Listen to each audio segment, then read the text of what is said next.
नमस्कार दोस्तों। डॉक्टर संजीव भानावत के इस चैनल में आपका हार्दिक स्वागत, अभिनंदन। क्या आपको मालूम है हमारे देश के ऐसे कौन से प्रदेश में एक पर्व मनाया जाता है जिसे हम नारी सम्मान का पर्व कहते हैं। उस पर्व को हम प्रजनन क्षमता से जोड़ते हैं। वह पर्व मानसून की शुरुआत के साथ मनाया जाता है। जी हाँ, इस पर्व का नाम है मिथुन संक्रांति और यह पर्व पूरे उल्लास और उमंग के साथ उड़ीसा में मनाया जाता है। विशेष रूप से उड़ीसा के तटीय प्रदेशों में मिथुन संक्रांति एक ऐसा पर्व है जो धरती की उर्वरता के साथ जुड़ा हुआ है। यह एक ऐसा पर्व है जो उड़ीसा के उस समृद्ध सांस्कृतिक वैभव का प्रतीक है। यह पर्व स्त्रीत्व, कृषि और मानसून के प्रति हमारे सम्मान की अभिव्यक्ति है। यह पर्व सामान्यतः जून के मध्य में मनाया जाता है। यह पर्व ज्येष्ठ के अंत में और आषाढ़ के शुरुआती दिन के हिसाब से मनाया जाता है। यह पर्व भगवान सूर्य के वृषभ राशि से निकलकर मिथुन राशि में प्रवेश का पर्व है। वस्तुतः हमारा देश विविध पर्वों का देश है। भारत जहां हर दिन कोई न कोई त्योहार है, कोई न कोई पर्व है, अपनी अपनी मान्यताएं, अपनी अपनी अभिव्यक्ति उन पर्वों और त्योहारों को मनाने की। ये पर्व और त्योहार हमें उस रूटीन की जिंदगी से काटते हैं। ये पर्व और त्योहार हमारे जीवन में उल्लास और उमंग का भाव भर देते हैं। इनमें कुछ पर्व लौकिक होते हैं तो कुछ पर्व आध्यात्मिक होते हैं। इन पर्वों के साथ हमारी पूरी एक परंपरा का जुड़ाव होता है। ये पर्व जीवन की एक रास्ता को तोड़ते हैं।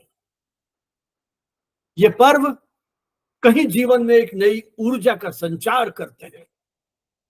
और ऐसा ही एक पर्व है जो प्रतिवर्ष जून माह के लगभग मध्य में मनाया जाता है, विशेषकर उड़ीसा में, मिथुन संक्रांति। जैसा मैंने कहा, यह पर्व महिला सम्मान का पर्व है। धरती में, भूमि में जीवन देने की क्षमता होती है। पृथ्वी की ये उर्वरता हमारा पोषण उस मां के रूप में करती है जो एक मातृ शक्ति की प्रतीक होती है। इस पर्व के पीछे अनेक रोचक कथाएं हैं। एक मान्यता के अनुसार कि भगवान जगन्नाथ की पत्नी है भूमि और भूमि भी उसी मां का प्रतीक है। हमारे यहाँ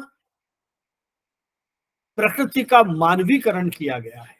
यह पर्व जब तेज गर्मी के बाद मानसून की शुरुआत होती है, सूखी धरती तेज गर्मी के प्रकोप में तप्त होती धरती उन मानसून की बूंदों में एक आह्लाद महसूस करती है। धरती को भी उस महिला के रूप में देखा गया है जो रजस्वला है, जिसके मासिक धर्म की शुरुआत होती है। इस पर्व को रजा पर्व भी कहते हैं। रज अर्थात मासिक धर्म। तो यहां यह एक प्रतीक है कि धरती का भी मासिक धर्म शुरू होता है। यह पर्व 3 से 4 दिन तक मनाया जाता है। मानसून की शुरुआत होती है, कृषि गतिविधियों की शुरुआत होती है, पृथ्वी के साथ उसकी उर्वरता और उपजाऊपन का भाव जुड़ा हुआ होता है। चूंकि पृथ्वी भी उस मासिक धर्म या रजस्वला स्त्री की भांति उसको प्रतीकात्मक उसकी अभिव्यक्ति की गई है। इसलिए ये कहा जाता है कि पहले दिन किसी प्रकार की खेती नहीं होगी, भूमि को खोदा नहीं जाएगा, उसे पूर्ण आराम दिया जाएगा। मासिक धर्म के कारण जो प्रदूषण है उसे रोका जाने का प्रयास किया जाता है। एक तरह से यह शुद्धि का पर्व है। इसीलिए जमीन की खुदाई पर पूर्ण प्रतिबंध लगा दिया गया है। इस पर्व को विशेष रूप से अविवाहित कन्याएं या संभावित मातृत्व वाली महिलाएं बड़े उमंग और उल्लास के साथ मनाती हैं। इस अवधि में ये बालिकाएं या महिलाएं पानी नहीं लाती हैं, सब्जियां नहीं लाती हैं, सफाई नहीं करती हैं, कपड़े नहीं सिलती हैं, अनाज नहीं पीसती हैं, बाल नहीं बनाती है, नंगे पैर नहीं चलती है, अर्थात शारीरिक कार्यों से बचती है। इस पर्व की जो प्रतीकात्मकता है वह यही है कि जिस प्रकार पृथ्वी की उर्वरता मानसून के साथ शुरू होती है, उसी प्रकार विवाह योग्य महिलाएं भी अपने भावी दाम्पत्य जीवन की शुरुआत करती हैं। कहीं इसमें यह भाव भी निहित है कि उन्हें एक अच्छा और योग्य पति मिले, जिसके साथ मिलकर के वो अपनी पारिवारिक रूपी जीवन रथ को पूरे सामर्थ्य और क्षमता के साथ बेहतरीन तरीके से आगे बढ़ा सके। इसलिए महिलाएं इस पर्व के साथ विशेष आस्था और विश्वास के साथ जुड़ती हैं। इस त्योहार के पहले दिन महिलाएं सूर्योदय से पहले उठती हैं।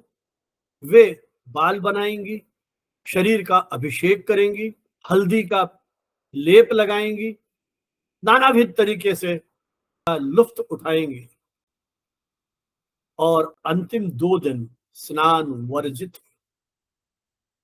लेकिन इन 3 दिवस की अवधि में ये महिलाएं श्रेष्ठ पोशाक परिधान, जो कहीं उस प्रदेश की पारंपरिक सांस्कृतिक प्रतीकों को अभिव्यक्त करती है, वे परिधान धारण करेंगे। उमंग उल्लास के साथ झूलों पे झूलेंगे, लोक गीतों को गुनगुनाएंगी, केक खाएंगी अपने मित्रों के साथ, रिश्तेदारों के साथ। वे देशी खेल खेलेंगी। कहने का मतलब यह है कि वो हर संभव तरीके से इन 3 दिनों में गृह कार्यों से और शारीरिक कार्यों से मुक्त होकर जीवन को अपने ढंग से आनंद उल्लास उमंग के साथ सेलिब्रेट करेंगे, खुशियों का इजहार करेंगे। वो जो नानाविध तरीके हैं, परंपरागत तरीके हैं, उन माध्यमों से वो अपने जीवन में नए रंग भरने का प्रयास करेंगी, अपने सपनों को साकार करने की आधार भूमिका तैयार करेंगे। यह भारत प्रदेश ही है जहां हर प्रदेश का अपना एक सांस्कृतिक वैविध्य है, पौराणिक घटनाक्रम है, जिस पर केंद्रित विभिन्न प्रकार के त्योहार हमारे जीवन के साथ घुल मिल जाते हैं। ये त्योहार हमें कहीं नए प्रतिमानों को विकसित करने के लिए, नए प्रतिमान ढालने के लिए प्रेरित करते हैं। आने वाली पीढ़ियों को इन पारिवारिक, आध्यात्मिक और सांस्कृतिक मूल्यों से परिचित कराते हैं। ये त्योहार जीवन में रस घोलते हैं। जिस तरह से मानसून की शुरुआत से